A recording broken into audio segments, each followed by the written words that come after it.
Hi, I'm Doctor Kevin Mailo, and you're listening to the Physician Empowerment Podcast. At Physician Empowerment, we're focused on transforming the lives of Canadian physicians through education and finance, practice transformation, wellness, and leadership. After you've listened to today's episode, I encourage you to visit us at PhysEmpowerment.ca, that's PHYS, empowerment.ca, to learn more about the many resources we have to help you make that change in your own life, practice, and personal finances. Now on to today's episode. Hi, I'm Dr. Kevin Mailo, one of the co-hosts of the Physician Empowerment Podcast. And today I am very, very excited to be bringing on current president of the Canadian Medical Association, Dr. Alika Lafontaine, who is an Alberta-based anesthesiologist, who is also our first Indigenous Canadian Medical Association president. And today we've got Alika on the show to talk about the power of narrative in our personal and professional lives as a way of, connecting with one another, but even connecting with ourselves. And this is one of the central themes of physician empowerment, where, we come together and we talk about our practice journey or our wellness journey or our financial journey. But it's important to discuss, not only, facts and figures, data, but it's important to share our struggles, our failures, our successes, and what we learned from those. So with that being said, Alika, why don't you say a few words, tell us about yourself? Yeah, absolutely. So first off, thanks for inviting me onto the podcast today. I think that the subject of narratives and the stories that we hear and the stories we tell ourselves about medicine is something that has definitely gained greater focus in this year. When you talk about moving people just generally, before getting into my own story, people are moved by where they think they're going, not necessarily where they're at. I think when you talk about, why we get stuck, it's because we get so focused on, what's going on in the moment. But when you talk about really being motivated, when you talk about big system change, when you talk about doing things differently, it's because we get caught up in a narrative that has us imagine like a better world, a better place, somewhere that we should aspire and work towards getting towards. And that definitely has application in my own life. So when I was young, I grew up in a great family, 2-parent home. My dad made enough for my mom to stay at home and raise us 5 kids. We weren't a rich family, but we always had enough food on the table. We had a warm home. Like we didn't go vacation in exotic places, but we had a lot of fun together, right? And my mom was a first generation immigrant from the island of Tonga. She came to California before meeting my dad and coming up to Saskatchewan. My dad was a Métis kid who grew up in small town Saskatchewan, a place called Lestock. And together they raised a family where we were really taught that, community was super important, respect for oneself and each other was super important, but really, really central to their message of where we could get to if we worked hard was the idea of education. My dad was the first one to go off and get an undergrad and a master's degree in his family. My mom gave up her education dreams and she reminded us, I'm here for you. I've lived my life. Now I'm here to support you. So you need to go off and, achieve that next step so you and your family can continue to have a better and better life. Right? A similar narrative to a lot of things that we've all been taught, in the generation that we grew up in. And I remember in grade school, my teachers were very concerned around, grade 3, grade 4, grade 5 about my ability to read. And it wasn't that I couldn't pick up concepts, it's that I had a very difficult time expressing myself in a way that they could understand. So I would mispronounce letters. I had a very bad stutter. I think all these things created a lot of anxiety for me, and as a result, I had a great difficulty reading out loud to teachers. And they did a lot of work to try and figure out what was going on, but eventually reached a point where they sat down with my parents and me, and they told my mom and dad, you should plan for him not to graduate high school. He's not going to do anything else with his life. And I remember that moment in the vehicle after. My mom was holding me and she was kind of rocking me back and forth, and she was telling me, you're not broken, you're not broken. And that really set into me, that this narrative that I told myself growing up, I have to prove to each other, to other people that they're wrong about me. I have to live up to, not only the dreams that my mom had, but also I have to like prove to myself that I'm not broken. Right. And, my parents, to their credit, they put a lot of time into me. My mom doubled down with kind of taking care of us at home by, becoming a teacher for me in homeschool. Eventually my younger siblings were pulled out of school so we could all do homeschool together, which I think was really positive for me. So my two older brothers continued on to high school, but me and my younger siblings, we all took homeschool together. My dad went off and he had been trained as a teacher. He had gone to law school for a little bit, went off and did his master's in educational administration. So he went down to the States and got some extra training in different learning techniques, whether it's a mix of what they did or whether I grew out of it or whether it was, addressing ear infections that I had when I was a kid. For whatever reason, I started to turn a corner. And it was interesting because I was labeled as learning disabled. So I had learning delay with a speech impediment when I was younger. And a few years later, I was labeled as gifted. And so now suddenly I had a completely different narrative that was going on in my life. And that really propelled me, I think, through a lot of the frustrations that we all go through when we're trying to get into medicine and, going through med school and other things. What is it that drives you to, do what you do? And obviously I had the same sorts of things that I wanted, that a lot of people that come into medicine want, where we want to help people, we want to have a life of meaning, these other things. But there was the added motivation that I had to prove myself, right?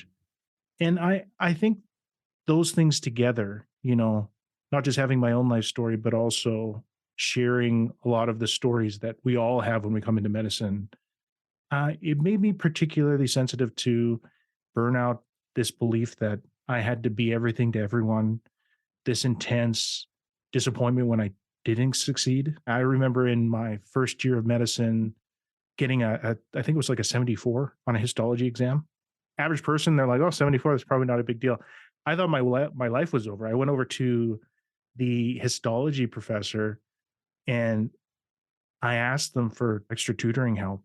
And I remember that whole first few weeks just really feeling out of place. I were meeting these kids who came from multi-generational physician families, people that were fairly well off. I was the only Indigenous kid in all 4 years at the time.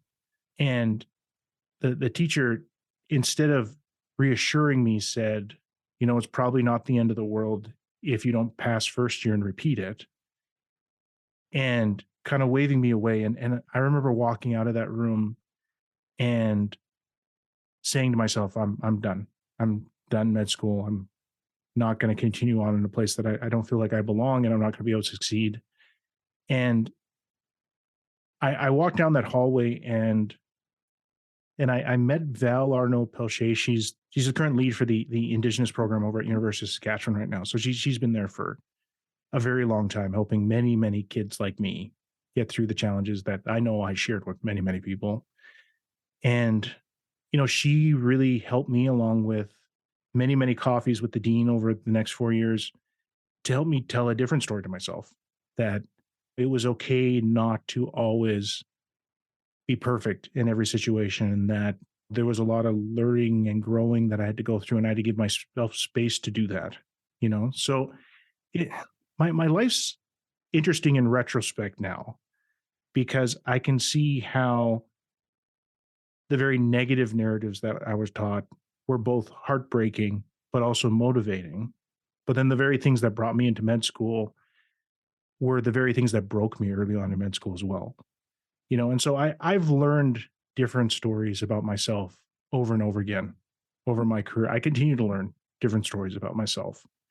And I think when we talk about telling stories, it's not only about stories that sweep other people up in movements to create a better type of healthcare system. It's also stories that we can believe so we can thrive, so we can address a changing world around us in a way that's maybe a lot more healthy than we did before. Yeah, that's so powerful. I mean, I think what you're touching on is what perception can do in our lives, right? I mean, the same events occur to us, but our perception changes our experience of that set of events in a given moment in our lives.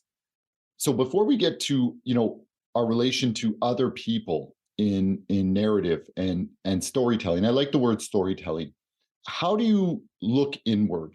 What does that process look like for you? Because I think everybody's a little bit different. Some people will go take a vacation by themselves. I drive with the radio off in my truck for a few moments here and there and just reflect. Or people will meditate. But what does connecting with our own narrative look like for you, and looking inward look like for you? It's interesting how you have a lot of experiences that seem very disconnected over your life, but then when you end up doing something really meaningful, it seems like everything kind of converges into a single point, right? And you realize, hey, that thing that I thought was very different than what I ended up doing maybe is at the core of why I do what I do well, right? Mhm. So another thing my mom really encouraged us to do when we were young was to sing together. I was actually part of a boy band for like 2 decades, right? It was me and the five of us siblings, like touring across Saskatchewan, Manitoba, Alberta. Eventually, it was Canada wide. We toured parts of the U.S. and performed in the Pacific Islands and things. But over those 2 decades of performing, you start to get a real sense for feeling the emotions of the people that you perform for, but then becoming hyper aware of your own feelings. Because if you're not, you actually can't give a good performance, Wow. Yeah. right? And so I over the years of performing with my family really had a lot of opportunity to verbalize the way that I was feeling, reflect on how I was feeling, inject that into this performance piece. So we were vocalists, like it was an R&B kind of pop group.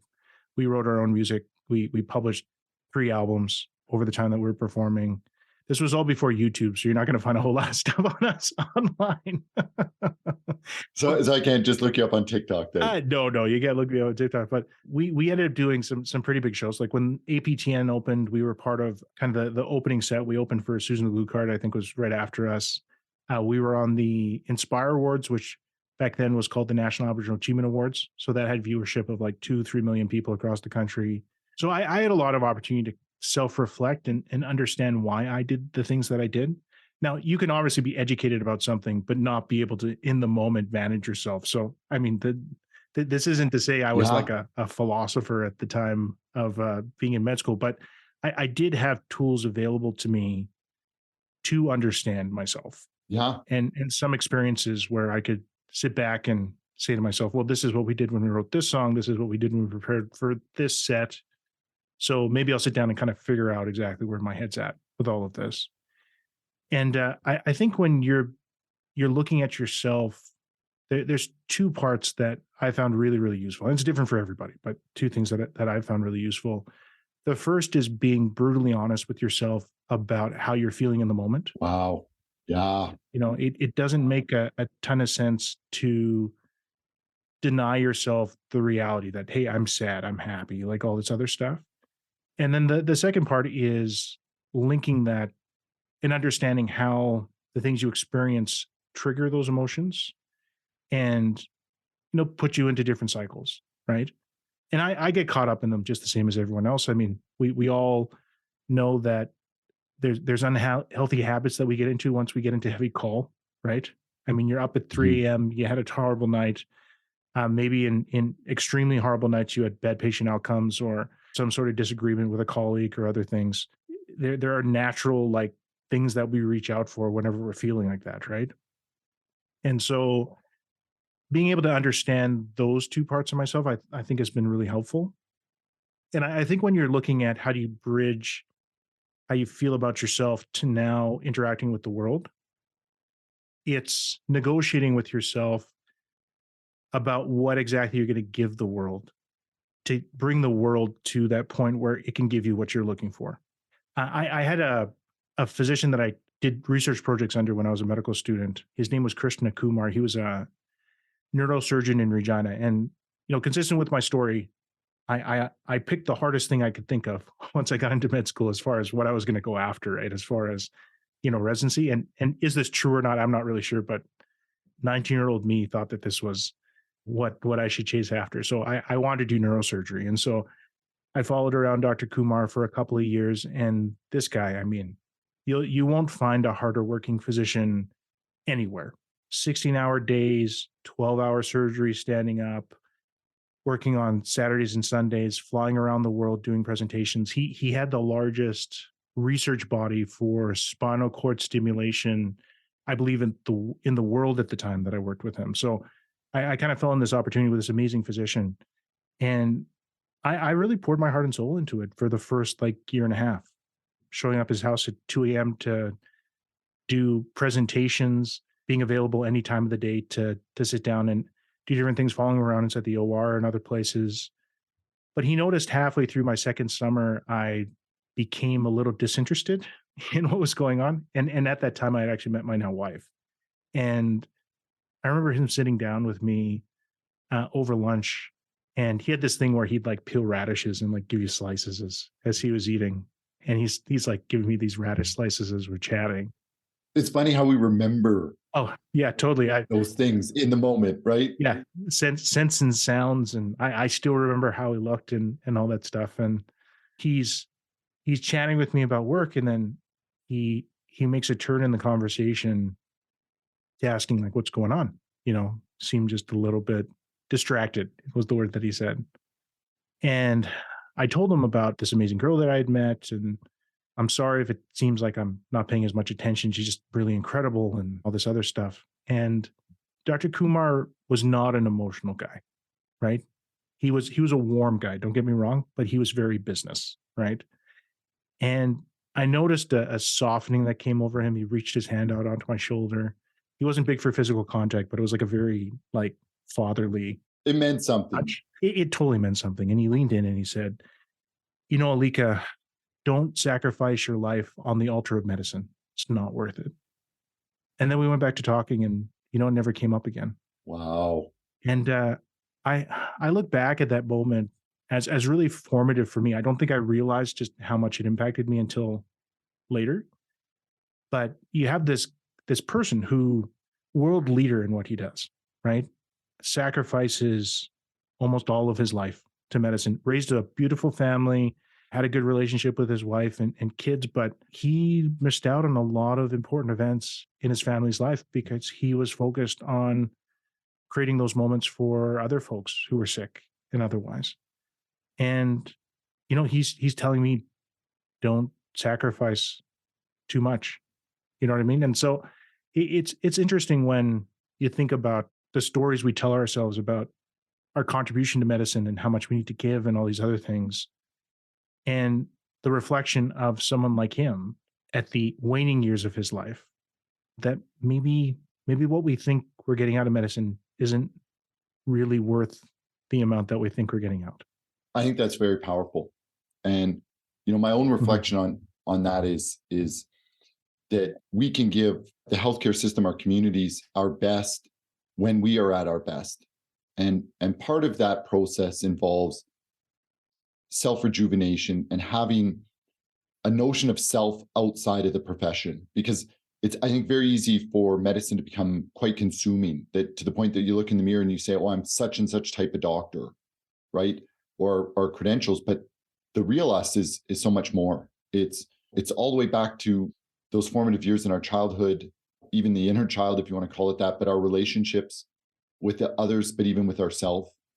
And that's a very powerful observation.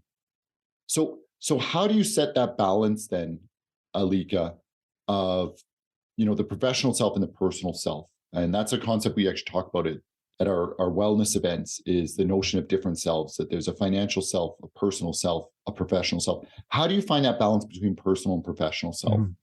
So as someone who has been both balanced and unbalanced throughout my life, I think the first thing to recognize is that there will be times when you'll be completely unbalanced, right? So this year, as president of the Canadian Medical Association, has been all consuming, right? And it's just the nature of, the value add that I want to provide to colleagues across the country, but also just the nature of the work, right? Residency is all consuming, right?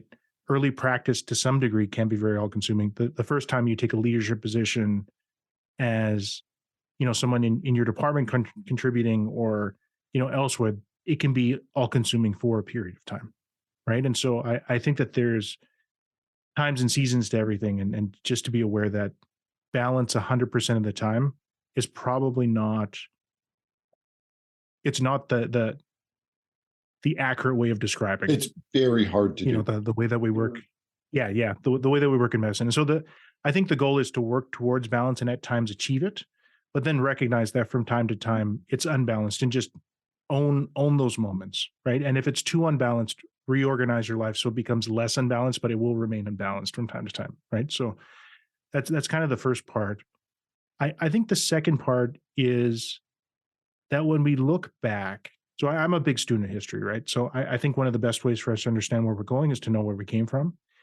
And if you look at the medical system and what a lot of us would refer to as very unbalanced practice patterns, I think the world has changed a lot from the times of folks that we train under who've been practicing for, 40, 45 years, right? If you go back even 20, 25 years, a physician in a community was at the center of a lot of the work in the community, right? When you volunteered at the hospital, you were also volunteering at your community. There wasn't a division between the two things, right? You could especially see this in small town Canada, where your doctor was also someone who interacted pretty closely with the parents' council, the community association, the mayor's office, like all these things. Like people look to you. People look to the doctor or doctors as part of building up the community. Now, since that time, that's shifted, right? And so we introduced these new divisions into the way that society interacted, but we didn't update the way that we saw ourselves. And so there was a turn in the late 90s, early 2000s, where there was like this value extraction, for lack of a better word, that occurred, where people leaned into this narrative that we had, that we were willing to sacrifice on the altar of medicine in order to get, meaning out. But that meaning increasingly disappeared from the practice of medicine. Yeah. We still had those moments where we really connected with patients. I mean, I've had lots of experiences that, I'll always treasure, that I've had with patients, both good and bad. But the job itself became much less of a place where you can wear dual hats at the same time, be a part of the community, be a part of your family, be a part of, work, right? And I think that value extraction has continued up until today. And it accelerated, I think, in the last 5 years. And it wasn't until COVID came along that I think a lot of us sat back and realized just what was happening. We were moving too fast. Without question. I mean, there's no limit to what this career can ask of us as individuals. Truthfully, there is no limit. Yeah. Yeah. And so with that pause that COVID gave us and that opportunity to reevaluate what was important. And I think it was a moment where a lot of us honestly sat there and said, do I want to live and die for this? I remember March of 2020 coming back from a canceled, leadership gathering because of this unknown virus that was floating around, touching down, going into work. We started putting masks on patients who were coming down from the floor. We started continuous masking.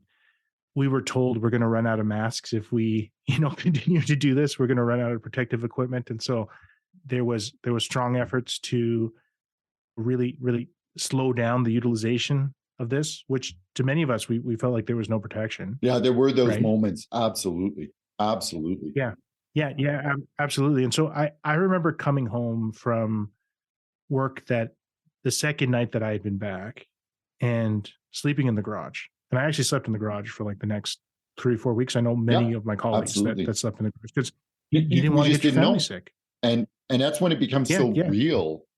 Yeah. What we might be asked to give up. Yeah.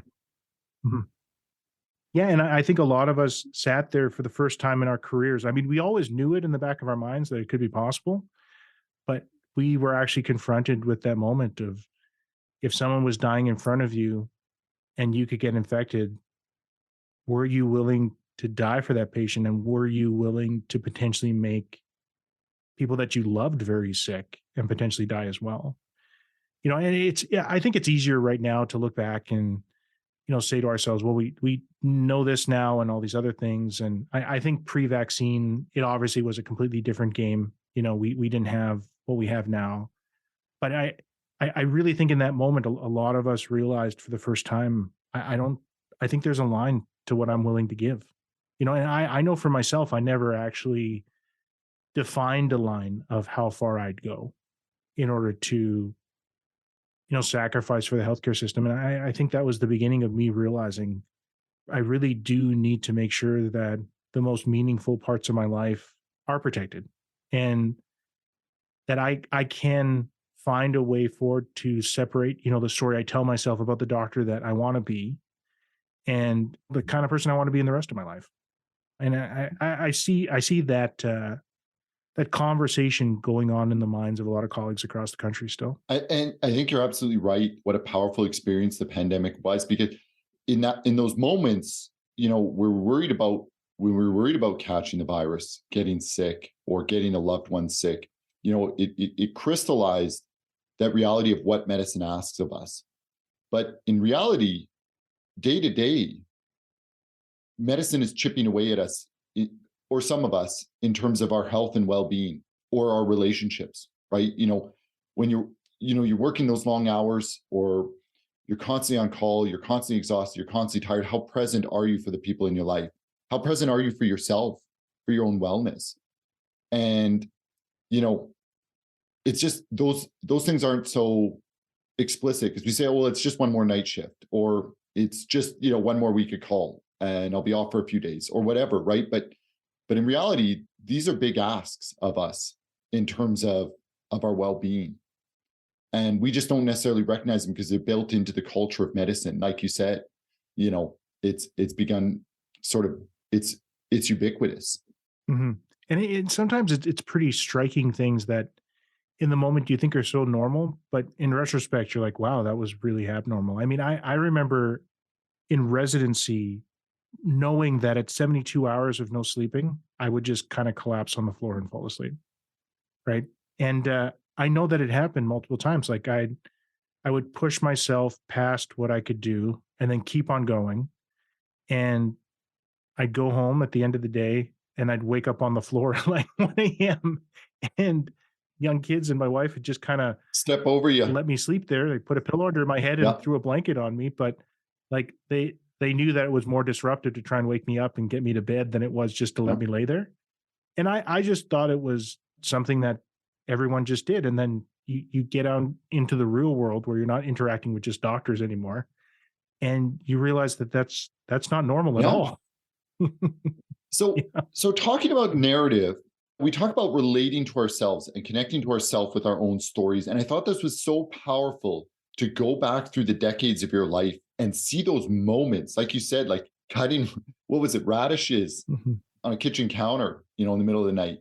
And so talk to us about narrative as it relates to one another professionally, right? And talk about, how narrative relates to our patient encounters, because I think there's a lot of beauty there. Yeah, absolutely. And we've talked so far a lot about, our personal narrative that we have with each other or with ourselves. And then we talked a bit about that value exchange that goes on between us and kind of the broader narrative of what is medicine and what does medicine expect of us. I think when we're interacting with each other, there's the narratives that we also tell ourselves about what other people think about us and how they interpret what we do. And then there's also narratives that we project onto other folks. So I've obviously done quite a bit of work in the area of equity, diversity, inclusion, anti-racism, et cetera. And part of the way that I now explain things has come from my own feeling about performing in audiences. I think people to a great degree are always well-meaning, and they're being taken on this emotional journey that they may or may not be consciously aware of. That's not to say that unconscious bias is what drives inequity and exclusion and racism, et cetera, but it helps to frame things in a way that people can plug into emotionally instead of just telling them that you're like a bad person, right? The worst feeling, I think, for a physician is to be told after 36 hours of being on call that you don't care about patients. Exactly. No, nobody's going to work trying to screw up here. Yeah, 100%. And I think if you take that as a starting point for the majority of people, that's a place that you can have people come together more easily than other places. It also gives someone the opportunity to be more harsh with themselves than you are with them. Because the truth is, if people want to change and recognize that they're creating bad experience for those around them and potentially harm, because sometimes this decisions that we make because of bias and other things actually do create harm.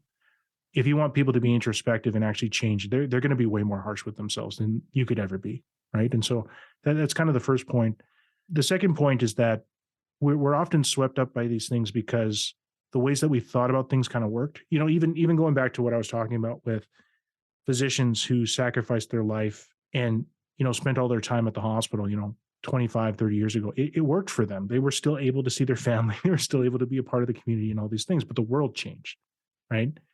And I think that that's the same case with a lot of the stories that we project onto other people. At some point, that story made sense, right? At some point, that story was true. But it's whether or not in that moment is that story true? Is that story adaptive? And I think increasingly people are realizing that stories that tend to be pretty prevalent can lead to significant, harm and pain for folks, and especially patients. So Absolutely. one of the things that Absolutely. I've had the chance to be an advocate for and participate to some degree as a CMA president is like in the area of forced sterilizations for Indigenous women. And I yeah, and I remember as a resident that there were situations where the surgeon would lean over, your patient would be under a spinal, like doing a C-section or whatever, and they'd say, okay, I'm going to clip your tubes. And then a tear would roll down their face. And in the moment, I would sit there and think to myself, oh, my spinal must not be working. So then I go grab the ice. I'd like check whether or not things were moving around. I'd peek over, see whether or not they externalized the uterus, which can sometimes cause referring pain up into the shoulder. It just never crossed my mind that they did not feel that they had a conversation where they were fully informed that this was happening, right? And in retrospect, it's easy for me to see what could have happened, right?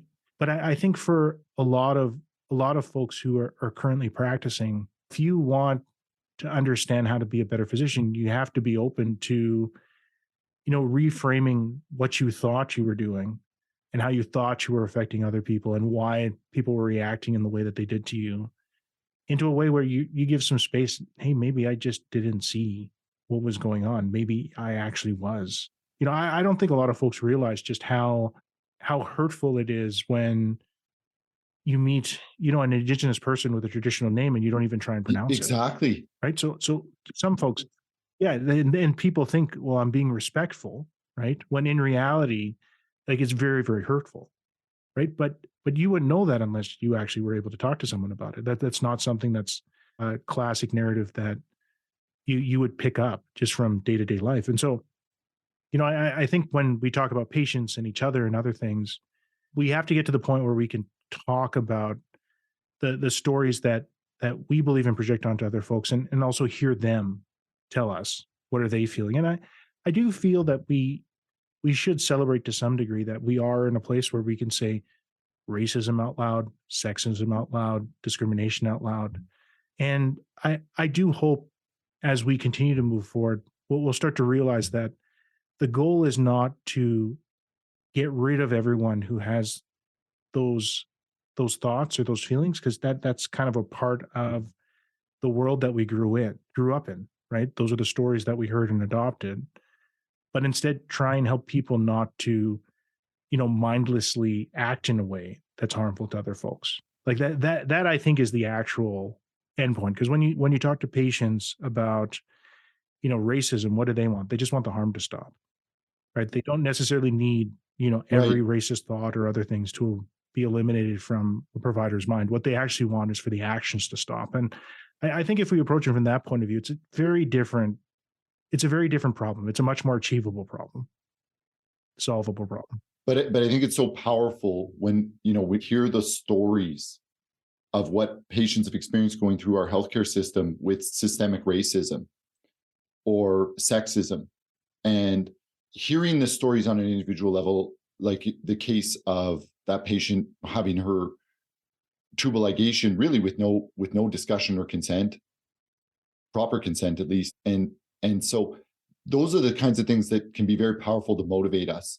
to help us to see things from another's perspective. And I think that brings us closer to what we actually want to get out of medicine. And this goes back to like the altar analogy is not that we can't get meaning out of medicine. It's just that the world has changed. So we have to change too. Like our meaning has to change. The way that we get it has to change. And I Exactly. think at the very beginning of all this, like you talked a lot about, or you mentioned burnout and the need for wellness and, having people step back and realize there's different parts of who they are and what their needs are and other things. And 20, 30 years ago, we wouldn't talk about that.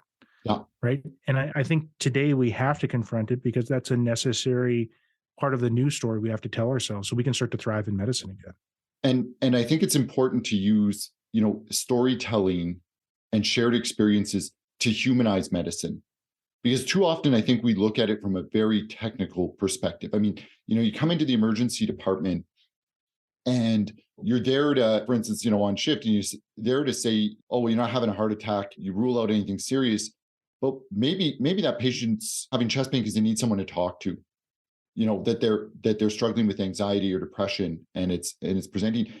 But when we don't create that space to hear people's stories, we end up being very technical. But there's a downside. It's not only that the patient has lost out, but so have we, because some of the most meaningful moments in my practice have been when I actually just sit and listen to a patient. As we humanize the experience in medicine and humanize our interactions, not only with our patients, but with one another, I think we feel more connected to our jobs and we derive more meaning from it, and we do better care. And this has me thinking about, something that's come up over and over again with being president of the CMA, and that's how do you get unity within the profession towards things that will not just help us, but also help patients, right? And my mind over the past year has gone back a lot to this whole idea of social cohesion. This idea that we have shared values, we have shared problems, and we find shared solutions together. And I think increasingly, what's the number one challenge of patients across the country? It's access. It doesn't matter which part of the ideological spectrum you're on, right? How much you think government should be involved or not involved in your life. If you're sick, you want access to care. You want access to access for people that you care about. And the polarization that we have, I think, has introduced this idea that somehow we'll get that access if we're right. If only people would do our solution, everything would work out. When in reality, I think the way that we improve access is to improve cohesion within the healthcare system and between like the people that provide us care and the people who are coming for care. If you don't feel united with your provider, you're not going to share with them what's actually on your mind. If you don't work in a team where you feel like you can lean on them, you're not going to be able to find those moments where you can create additional time that you didn't have the day before, because now you're working with a team that you're working well with, right? Absolutely. It's so true. I mean, just again, it's that shared experience, not that we have to agree on everything, but like access will improve when we identify it as the key priority that we need to address in our healthcare system currently. Mm-hmm. So, Alika, this has been absolutely outstanding, and we would love to get you back on the show, right? Just to hear more of your experience, more of your wisdom in this space. But we would love to hear your final thoughts on what narratives meant in your life and how we can use it in our day-to-day, because I think it's important to have medical education meetings, programming that's based around narrative. But I also think it's important that we can integrate narrative into our day-to-day interactions with patients, allied health, and even one another, because I think that binds us together. I think that's cohesion, as you talk about. But practically speaking, how can we integrate this into our day-to-day practice lives or our leadership roles? Yeah, so I'll maybe just touch on one thing, and that's the importance of narratives driving emotion. Why do we believe different stories? Is because we think we're going to feel different ways, right? And that was a lesson I learned from performing. People didn't come to listen to you sing. They didn't come to see you. They came because they thought they were going to get a feeling out of them showing up, right? Right. And Yeah. I would say in the moment that we're in right now, there's a lot of hopelessness that's going on. And the reason why people are drawing back from clinical practice, why they're leaving for other things, is because they think if I sit still and continue doing what I'm doing, this hopelessness will continue to build. Right. And so when we talk about the stories we tell ourselves, it's really important to find hope in the hopelessness and to ensure people act in a way that can actually generate hope again. And so that's one part of the point. The second part is that hopelessness, I think, transitions at some point into indifference. You can see it with certain patient interactions that you had, coming across folks who show up because they're going to die otherwise, but they really have no hope that the system's going to help them, right? They come in very indifferent. You're just going to be like every other physician, every other health provider that I've ever met who hasn't been able to actually help me get out of this hopelessness. And that is a much more difficult problem to confront. Indifference is many magnitudes worse than hopelessness, regardless of how bad it feels for all of us right now, right? Yeah. And so That's a very powerful observation. yeah. And so we have a moment right now where we can really focus on doing things that will generate hope. I mean, you look at what's going to happen with the budget later on this month. I do honestly feel that there are going to be some very significant changes in the way that we collect data, the fact that we're going to share depersonalized data between jurisdictions. Now, we haven't really done that except in huge emergencies, like having a unique patient identifier across the country means you now can compare all databases. I mean, there's all these different things. The regional license opening up on May the 1st in Atlantic Canada, finally taking a measurable step towards having folks be able to register once for a license and be able to practice in multiple jurisdictions simultaneously. That could transform practice in a lot of different ways. Suddenly you meet somebody at a conference and you know that you all share a regional license. You could set up a virtual team together the next day. You wouldn't have to worry, how am I going to practice? If you move from, a place like New Brunswick to Nova Scotia for school, for example, you could keep your family doc because now your family doc's licensed to work in Nova Scotia. They can follow you where you go. There's all these like really amazing changes that could happen, but we haven't done the greatest job in helping people understand the hope in those actions. And so, right, the emotion that sits there. Yeah, 100%. And so yeah, I think if we can focus on being authentic, because I think false hope is almost worse than remaining hopeless, but if we can take people to places where things are very likely to actually change practice, actually make things better. It's important that we all kind of lean in and do that right now, because once we start to become indifferent, and once indifference starts to spread and entrench itself across the healthcare system, it's going to be even harder to change things. Absolutely. All right.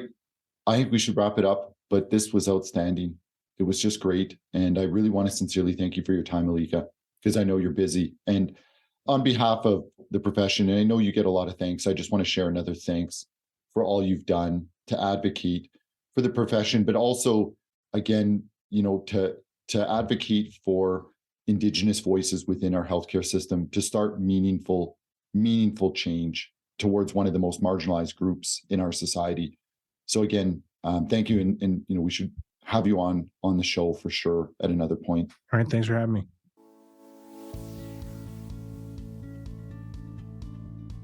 Thank you so much for listening to the Physician Empowerment Podcast.